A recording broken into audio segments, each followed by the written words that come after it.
Welcome back to BNG Hockey, where it's always black and gold. The NHL Draft has officially ended, and now it's time to recap all the Bruins picks. Let's get started. I know I said I'd be doing a recap of all the Bruins picks, but I actually already did a video on the Bruins' first round pick, Fabian Lysell, so make sure you check that video out if you haven't already. The Bruins didn't have a second round pick in this draft. They traded that in the Taylor Hall deal. Still can't believe we got Taylor Hall for a second round pick. By the way, he's a Bruin, and I did a video on it, so check that out as well. So we're going to start things off today with the Bruins' third round pick, Brett Harrison. With the 85th pick in this year's draft, the Bruins selected Brett Harrison. He's an 18-year-old, 6'2", 185-pound left-shot centerman. He usually plays for the Oshawa Generals, but with their season being canceled, he was loaned to Finland this year, where he played in 7 games, scoring 4 goals, 5 assists for a total of 9 points. He also played in a World Juniors Championship, where he played in 7 games, scoring 2 goals.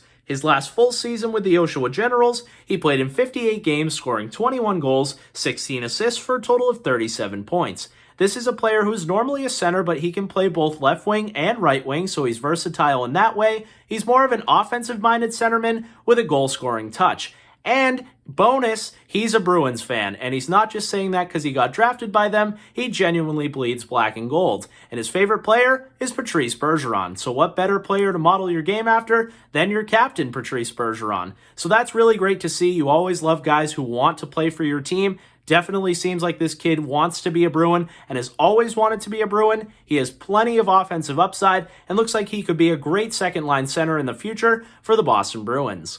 In the 4th round, 117th overall, the Bruins selected Phillips Fedback. He's a 19-year-old, 6'3", 192-pound Swedish goaltender. He still has lots of potential and has the ability to steal games and make big athletic saves. He needs a little more time to mature. He played on a pretty bad team, so that kind of hurt his stats a little bit. But the last time the Bruins selected a goaltender in the 4th round, they got Jeremy Swayman. So if this guy can be anything close to Swayman, we will take that. The Bruins pipeline when it comes to goaltenders is stacking up quickly with guys like Swayman, Vladar, and Kyle Kaiser. So if we can add this kid into the mix, you can never have too many good goaltenders. Either he plays for your team, plays for Providence, or you trade him away. In the 5th round with the 149th pick, the Bruins select Oskar Jellvik. He's an 18-year-old, 5'11", 179-pound left-shot center/left wing. Last season in 13 games, he had 6 goals, 6 assists for a total of 12 points.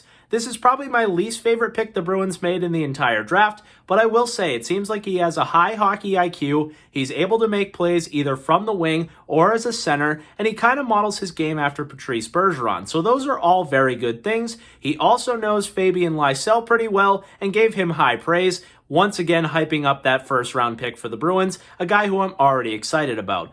This could be a good player for the Bees. Overall, just looking at his stats and the player, I didn't love it compared to some of the Bruins' other picks. In the 6th round with the 181st pick, the Bruins select Ryan Mast. He's an 18-year-old, 6'4", 215-pound right-shot defenseman. Now, the Bruins had yet to pick a defenseman till this point, so I was happy to see them go with a D here. It's nothing too exciting because it is a 6th-round pick, but you never really know, and there are plenty of stars who don't even get drafted. Now, this guy does seem like he's a Brandon Carlo type. We don't have stats from him from last season because the OHL season was canceled, but going back 2 years, in 58 games, he had 1 goal, 10 assists for a total of 11 points. But as I said, he's more of a shutdown D, and he even said he models his game after Carlo. So if we can find a Carlo-like player in the 6th round of this draft, that would be a great pick for the Bruins. And he does have the ability to get shots to the net. Lots of Bruins defensemen don't have that ability. In fact, their shots get blocked or they don't take the shots. So I'll take that, especially if his shots not only get to the net, but start going in. In the 7th round, we got something that all Bruins fans should have seen coming, guys with local ties. The Bruins just can't help themselves. They love to draft players who are either from here, grew up here, or are going to be going to school here. And both the Bruins' 7th-round picks will be attending college right here in Boston.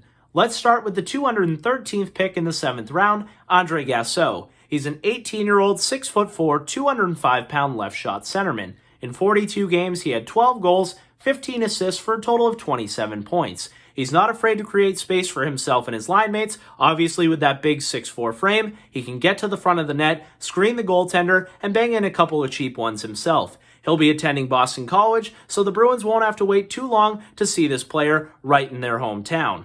With their second 7th round pick, 217th overall, the Bruins selected Gallagher. This is actually one of my favorite picks from the Bruins' entire draft. It shouldn't matter that he's a 7th round pick, and in fact, both of these players fell a little bit, and you never know when you're going to find a star. He's an 18-year-old, 6 foot, 190-pound right shot defenseman. In 48 games, he had 14 goals, 13 assists, and a total of 27 points. Now, as I said before, he's a defenseman, but he scores goals. He has a heavy shot, a great one-timer, not afraid to jump into the play, and a guy I could see as a power play specialist, very similar to a Torrey Krug, but more with a goal-scoring mentality. He's the all-time leader in the U.S. National Development Program, and he passed Cam York, who's a great prospect for the Philadelphia Flyers. So finding a guy like that in the 7th round could be an absolute steal and a nice gem for Don Sweeney and the Boston Bruins. And as I mentioned, he's also going to school right here in Boston at Boston University. All in all, I think this was a fantastic draft for Don Sweeney and the Boston Bruins. This was a tough year for any GM. You didn't get to see a lot of these players play due to COVID, guys were moving up and down the board, and it's not really Don Sweeney's strong suit anyway, and he didn't have a 2nd round pick. But he still managed to stock up the cupboard with a lot of things that the Bruins need. They needed center depth, they got that. They needed defensive depth, they got that in the later rounds, but I think those players are still going to project to be better than when they were picked. So the Bruins did well here, and I feel like they changed their approach. They went with skill, potential, and upside instead of fit. They've definitely been known to pick guys who are projecting to be bottom 6 forwards because they know they're going to make it. I'd rather get a guy who could be a top 6 star, maybe he becomes nothing, but it's kind of like scratching a lottery ticket. Sometimes you hit big. I think Fabian Lysell was a slam dunk pick in the 1st round. I love the Brett Harrison pick, even love more that he's a Bruins fan, and even a guy like the 7th round pick, Gallagher. When do you get a guy who leads the U.S. National Development Team all-time in goals by a defenseman in the 7th round? Plenty of upside out of this draft class. I'm really happy with it, and if you're a Bruins fan, you should be happy too. If you enjoyed this video, make sure to give it a big like, and if you haven't already, subscribe.